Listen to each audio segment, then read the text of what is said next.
राज शर्मा जी, अच्छा एक बात बताओ, अभी तो मान लो ये छेत्री वाला एपिसोड चल रहा है, ये एपिसोड खत्म होगा, कहाँ तक चलेगी स्टोरी?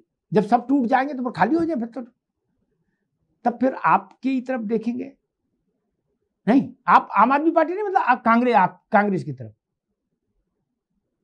भाई जब सबकी कुर्बानी हो जाएगी तो ईदगाह में जो अकेला बकरा बचा है वो ही जाएगा क्या? एक कहावत है कि बकरे की मां कब तक खैर मनाएगी, कभी तो बकरीद आएगी। राज शर्मा साहब, आपको ऐसा लगता है कि बकरीद आ सकती है?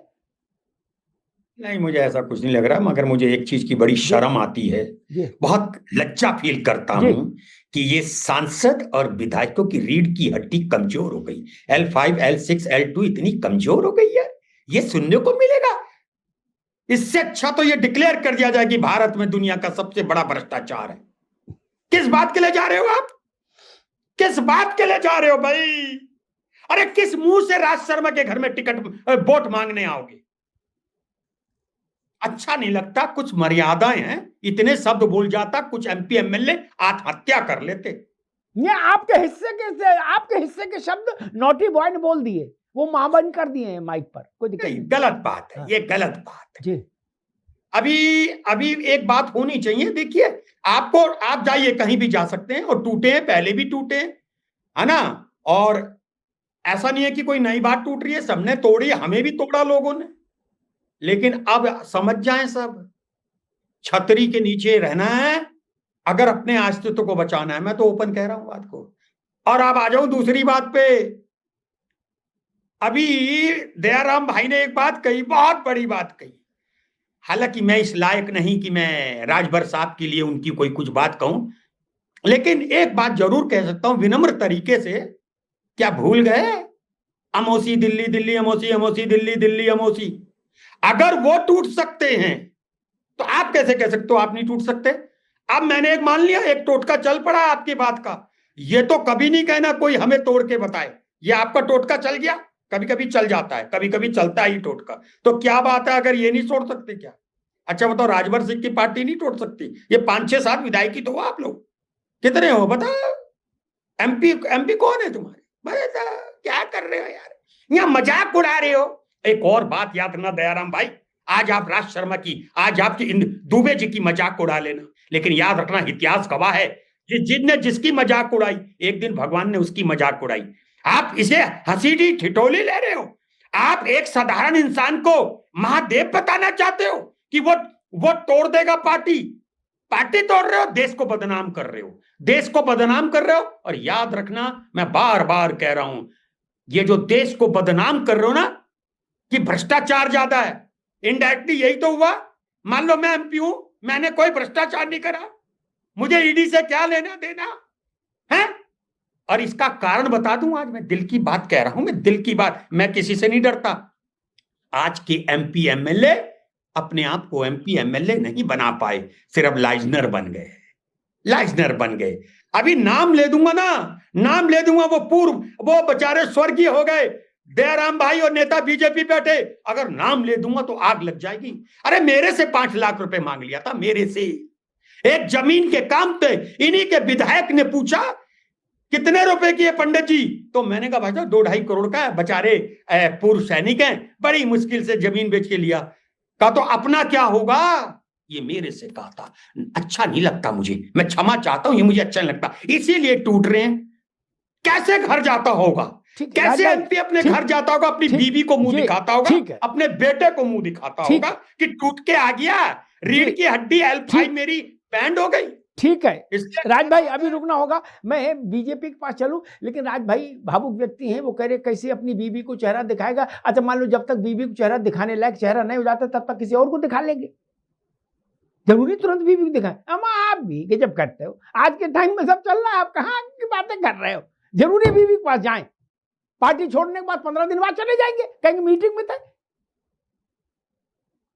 जाने कितनी चेहरा देखने वाले हैं। कुंडी ना खटकाओ राजा, सीधा अंदर आओ राजा, चल ही रहा है राजनीति में। राज भाई ने एक बात और कही गंभीर, उन्होंने कहा सब भ्रष्ट हैं, गद्दार हैं, तमाम तरह के लांछन लगाए। लेकिन हमको सोचना चाहिए, इंदिरा गांधी ने अपनी मूल पार्टी तोड़ी,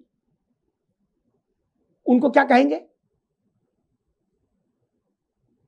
क्या कहेंगे? इंदिरा गांधी ने अपनी मूल पार्टी तोड़ी, संगमा, पवार और तारिक अनवर पार्टी तोड़ के गए। ये चोर हैं, भ्रष्ट हैं, क्या है इनको बताओ। ममता बनर्जी कांग्रेस तोड़कर आई, ये चोर है, भ्रष्ट है, क्या है इनका बताओ। नाच ना आवे आंगन टेढ़ा।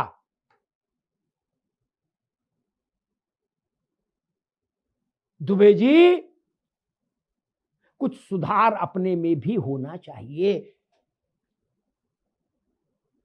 उद्धव ठाकरे से शिवसेना के लोग कहते मिलना मुश्किल था, भगवान से मिलना संभव है, उद्धव से मिलना कठिन है। पार्टी बचेगी? नहीं बचेगी। ममता जी किसी से नहीं मिलेंगी, अभिषेक बनर्जी अब मिलेंगे। अभिषेक ने कहते हम भी नहीं मिलेंगे। बोले क्यों? बोले हमारे गार्ड चपरासी से मिलो। पार्टी बचेगी?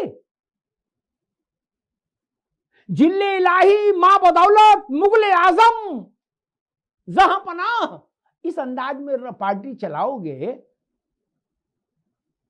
तो पार्टी कैसे चलेगी? बात कड़वी है, नावेशी को भी सुन रहे होंगे। जहां विधायक नहीं मिल सकता, नेता से सांसद नहीं मिल सकता। एक अनुभव मेरे पास भी है, एक सेकंड में बता देता हूं, फिर संजय भाई आपको बता रहा हूं। एक क्षेत्रीय पार्टी का एक विषय था, मुझे उनके अध्यक्ष की राय उस पर जाननी थी। दुबे जी सुन लीजिए, क्या मैंने उस पार्टी के प्रदेश अध्यक्ष से कहा कि तुम तो लखनऊ में हो। बोले भाई साहब मैंने उनसे पूछ के जरा बताओ इस मामले में। क्या 3 दिन लग गए उनको। मैंने क्या हुआ? बोले हमने लिखा दिया कि मिलना चाहते, अभी बुलावा नहीं आया। क्या सच्चा किस्सा है दुबे जी? प्रदेश अध्यक्ष। राज भाई वो पार्टी टूट जाए तो उसमें बुरा मानने की कौन सी बात है? काय को परेशान हो रहे हो, लोड ले रहे हो बेमतलब? आनंद लो, बढ़िया गुलकंद का पान खाओ, मौज लो, कहां चक्कर पड़े हो? जहां प्रदेश अध्यक्ष नहीं मिल पा रहा अपने रीजनल पार्टी के अध्यक्ष से, वो पार्टी नहीं टूटनी चाहिए। पार्टी तो इतने दिन चल गई, यही बहुत है यार। हाँ ठीक। संजय सिंह जी, सारे उंगली आपकी ओर उठ रही है कि ये सारा जो कठपुतली का खेल है इसका सूत्रधार बीजेपी है इसकी, एक।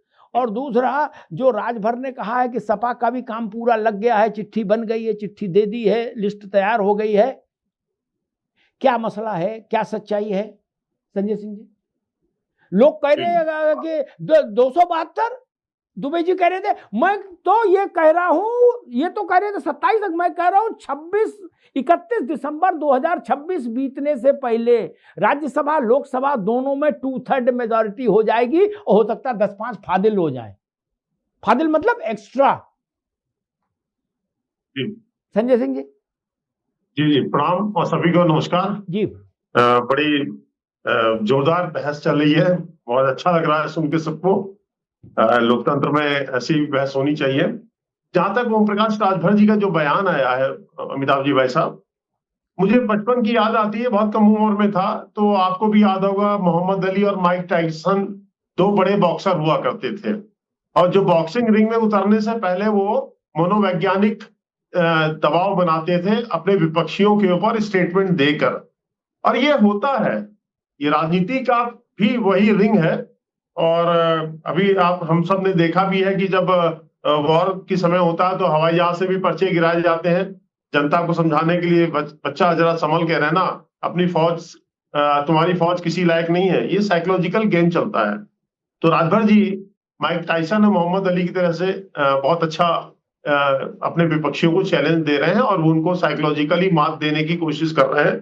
ये मनोवैज्ञानिक उनका खेल है। और रही बात जहां तक सपा अभी देखिए आपने, हम सब मालूम है, टूटी, उनके विधायक टूटे। और जहां तक कांग्रेस की बात है अमिताभ जी भाई साहब, मैं याद दिला देना चाहता हूं, आप तो बहुत प्रतिष्ठित पत्रकार हैं, आपकी तो मेमोरी गजब की है।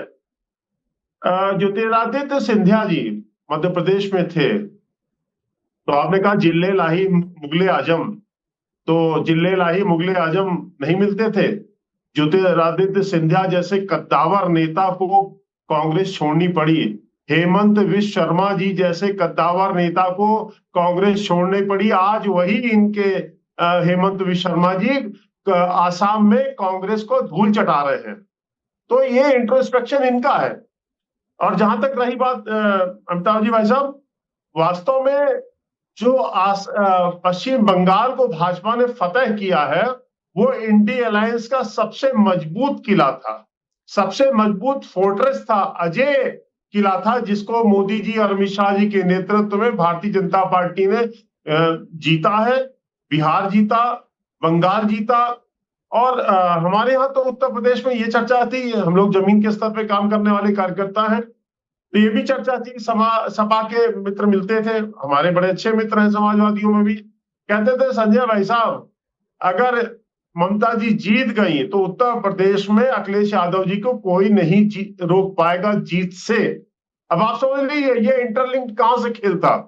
अब आप समझ सकते हैं कि कितना मनोवैज्ञानिक दबाव बना है उसके बाद उत्तर प्रदेश में अखिलेश यादव जी के ऊपर। एक बात और मैं कहूंगा, हमारे मित्र राज शर्मा जी कह रहे थे, राज शर्मा जी आप बहुत अच्छे प्रवक्ता हैं, मुझे टोकिएगा नहीं क्योंकि आप इंटरप्ट भी करने लगते हैं। एक बार जंगल में अमिताभ जी भाई साहब शेर को लेके एक मीटिंग हुई, कहना यार ये बड़ा मजबूत है, इसको हराएं कैसे। तो लगभग सब इकट्ठा हो गए, तो उन्होंने बंदर को अपना नेता बना लिया। अब बंदर जो है वो पेड़ पे उछल कूद करा, इधर उधर से उधर भागे, डाल पे कूदे कादे। अब बबर शेर ने लगड़बग्गे को पकड़ लिया। अब वो चिल्लाए, बंदर से कहा कि अबे तुझे राजा इसीलिए बनाया था क्या। अब वो बंदर कहे मैं अपना काम तो कर रहा हूँ, चल कूद तो कर रहा हूँ, मैं क्या करूं। तो स्थिति यही है अमिताभ जी भाई साहब इस समय। मोदी जी बहुत बड़े नेता है और जो सबसे बड़ी चीज है, वोटर की मानसिकता में बड़ा भारी परिवर्तन आया है 2014 के बाद। और वो देखिए परिलक्षित हो रहा है। इनके समाजवादी के एक अभी सांसद है, मुस्लिम सांसद है, उन्होंने कहा है कि जहर बहुसंख्यक समाज जहरीला हो गया है। जहरीला नहीं हो गया है, अब वो उसकी सोच बदल गई है कि ये जो सेकुलरिज्म के नाम का ये जो हमें जहर पिलाया जा रहा था, ये हमें जहर नहीं पीना सेकुलरिज्म का। अब हम सनातन के मार्ग पे चलेंगे, हमें देश का विकास चाहिए और ये सनातन के रास्ते से ही देश का विकास होगा। इसमें इनको दिक्कत जा रही है। और वो राहुल गांधी जी का एक जो बयान अमिताभ जी आया था, जिसमें उन्होंने एक अपने जो मोर्चा था जिसमें शायद माइनॉरिटी वाला था, तो उसमें कहा कि नहीं खुल के नाम लेना है, मुसलमानों का खुल के पक्ष में लेना है। ये आइडियोलॉजिकली जो कांग्रेस कहती है कि हमें वैचारिक लड़ाई लड़ रहे हैं, तो यहाँ वैचारिक लड़ाई दो बिल्कुल टू उसमें बढ़ चुकी है देश की। एक तरफ सनातन है और एक तरफ सेकुलरिज्म के नाम पर एक मुस्लिम वोट बैंक को अपील करना है। ठीक है संजय भाई।